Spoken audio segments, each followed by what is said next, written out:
Le rôle du président du Conseil sous la Troisième et Quatrième République et du Premier ministre sous la Cinquième est fondamental. Car en fin de compte, c'est la voie vers la présidence. Nous l'avons vu avec Pétain, qui d'abord est président du Conseil sous la Quatrième République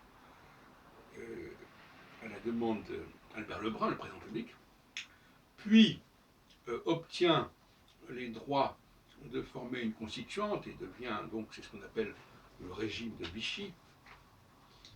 Et en 1958, De Gaulle fait la même chose. Il devient d'abord président du Conseil à la demande de René Coty et va, sur le même modèle que Pétain, 18 ans plus tôt, mettre en place une nouvelle constitution dont il sera le président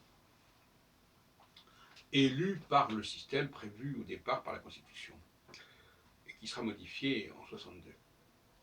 Mais nous avons d'autres exemples qui d'ailleurs ne fonctionneront pas toujours. Un des exemples les plus marquants, c'est évidemment le cas de Georges Pompidou, qui, ancien Premier ministre, devient en 69 devient président public. Et puis nous avons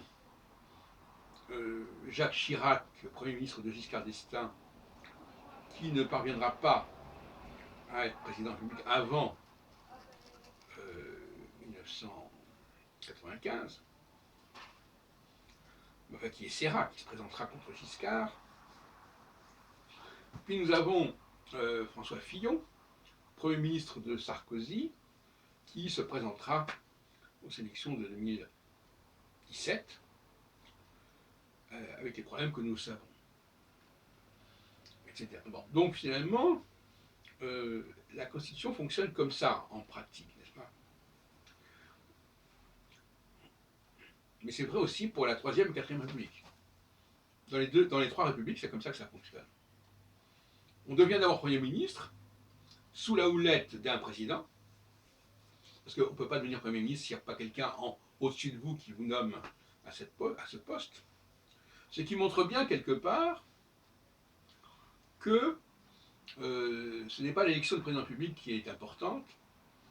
Il faut qu'il y ait un président public, mais c'est lui qui va finalement conférer les pouvoirs ou laisser le pouvoir à son président du Conseil, dans le cas de Pétain de Gaulle, en 40 et en 58, et à son Premier ministre en 69, après la démission de Gaulle, etc. etc.